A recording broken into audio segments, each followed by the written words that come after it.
Okay, so hello everyone. My name is Lumbardha Hasimi. I worked in a paper, well, basically it's a short paper, the one that was supposed to be in another session, so I am basically the guest here. As a part of the report at our institute, we tried to work a little deeper in the navigation systems in terms of user experience and multimodal usability. This was a part of a report as a part of the curricula, so it is shorter. It is at the very beginning, and basically, compared to you guys that had amazing presentations, I think is way much shorter. Okay, so a little overview. I will be talking a little bit about the objective, background, methodology, and the working process, tests and results, limitations, and conclusions. Starting with the objective, the main idea was to find out whether there is a difference between modality in the newest, in the most upgraded navigation systems, meaning audio and visual modality, in terms of user experience and usability, finding a difference through selected elements concerning the design, the environment, recruitment, tests and evaluations of two of the main systems that we chose as part of our study. And also, finally, this is probably the stage that requires in-depth study that will be probably the next phase of our work, to investigate what and how using the audio and visual mode impacts the variable user experience, usability, and cognitive load in given setup. So at this point, the setup, the experiment, the environment of the experiment is quite basic. However, the idea is to further develop it and have the main point of what we want to find out. A little bit of the background. So the conducted experiment analyzes and observes available navigation systems such as Garmin Drive 50 and TomTom, which are basically the most known ones and with certain advantages and features, although not as used as the most traditional one. So this experiment is carried analyzing and comparing user experience and aspects as efficiency, usability, cognitive load, having a focus and an interesting result when it comes to the feedback. The defined null hypothesis assumes that there is no difference between visual or audio mode of the feedback in the user experience. As I mentioned, there is quite basic environment, therefore we decided on 3 dependent variables: efficiency, usability, and mental or physical load. Sorry.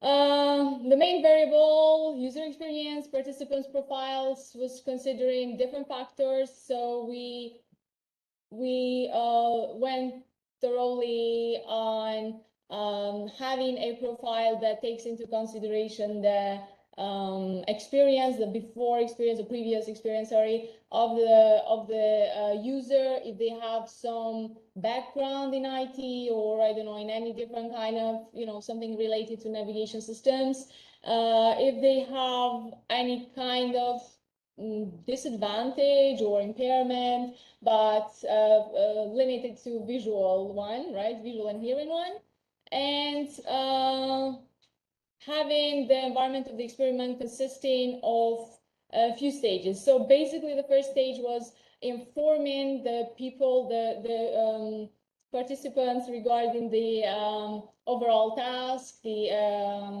systems that they're going to deal with, certain tasks, and so on. Then the second phase was the selection, talking and presenting everything, the variables, the system, the tasks, and so on.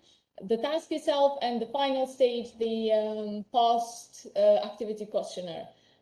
Here I have a little table, more or less telling the time, the period, and what we decided on main tasks. So the scheduled routes was the first one, basically having a destination and deciding on the route and the time given, specific destination when they had to choose right away while they were on the route, a nearby medical center.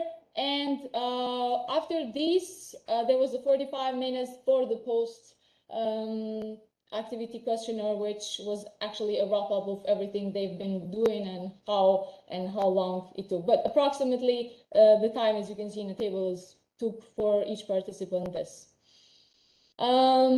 So what we used is the main methods, the main task was system usability scale questions and task load index questionnaire.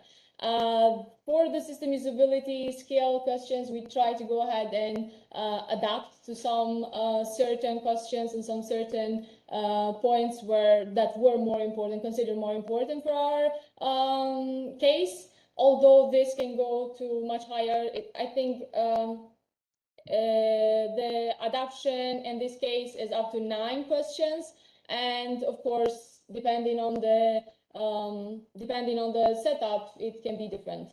Whereas for the task load, in order to assess the workload of tasks for given cases, we took into consideration subjects as mental demand, physical demand, temporal performance effort, and fatigue with the very low to very high level. So these were the first description statistics for visual and audio feedback, meaning that later on will be used for having more or less a general view of what's going on. There were 20 participants, and this is also a question mark into the number selected that will be probably improved later on. And for each of the subjects that I already mentioned at the TLX. But this led further on to the scores for visual and audio feedback separately. And for 20 participants that we had, these were the results. And it came up that throughout the whole number, the visual, of course, resulted in a higher value than the audio. Though it might be some drastic change there, it is still significant for improvement, right? Whereas for further descriptive statistics for the dual mode, we see for both modes, and in the case having run the paired sample tests for the mental demand, we reached the score. We had the score of 0.005. And fatigue resulted in 0.001, which gave us the confidence to reject the null hypothesis in the case of mental demand and fatigue, which basically led to a higher confidence that visual type of feedback is better in the usability. Furthermore, the observed results also told that for mental demand, for the fatigue, the confidence is much higher than for the mental demand, and further significant tests would be resulting into more detailed subjects as per TLX. Okay, some of the limitations. So at this stage, the studies and the obtained measures are preliminary and cannot be used for reliable estimations. As for the usability rating of the system, right? The first stage of this study was necessary to develop described framework to verify its validity. And for final, let's say, conclusion, it is required to conduct the study on considerable number of participants, taking into consideration that we had only 20 people. And so probably the sample should be large enough to describe the variability for each measure and the significance for the usability rating. And the experiment considers 2 aspects in a limited setup, right? And more thorough research could consider different aspects, a wider setup, probably having a more diverse, let's say, group with people from different profiles and with more, basically with various cases. Incorporating and expanding the experimental environment into techniques such as the age tracking technique is possible to measure visual attention distribution and cognitive workload even further, allowing probably even to detect or identify some design flaws in more detailed manner.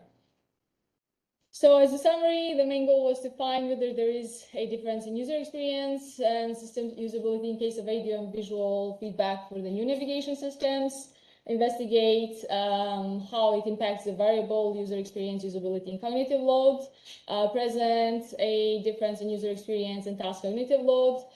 For the task cognitive load as dependent variable, the results showed that only 2 factors have significant effect in task load, namely the fatigue and mental demand.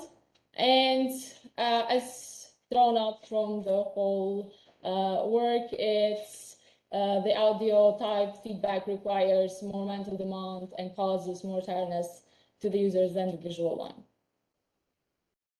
And yeah, probably further on would be that more new features and extended functionalities in the navigation systems. There it has been also shown that compared to previous systems, we have to focus on the primer issue, the primer reason of the functioning of the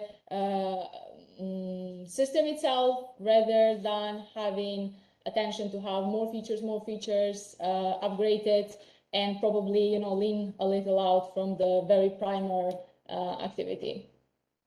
This is it. Thank you very much. Can you tell us a bit more about the quality of the audio? Have you tried yourself to have a listen to it?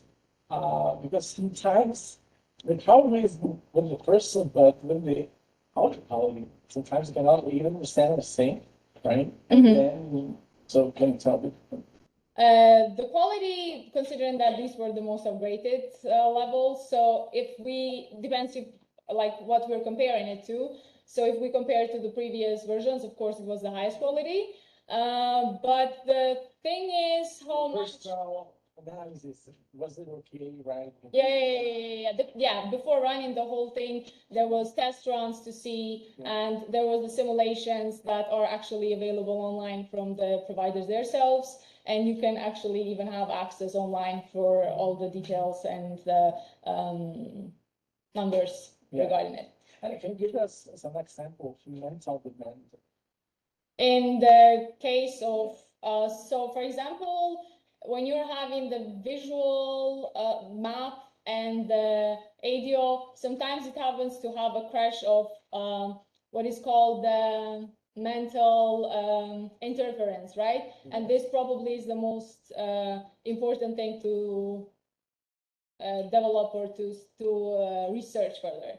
But did you know, participants, let's say like this, how do you know that they had something or was demanding attention, or they had to have some mental demand? It was measured in terms, makes sense. Of course, in terms of how many seconds it required to have the path and the certain activity per hour, per distance. So this was predefined, and then they just followed the same path. Thank you very much. Just a short question. At the start, I think you mentioned that you considered like 2 navigation systems, Garmin and TomTom, if I remember correctly. Were there like any differences in terms of like these 2 systems?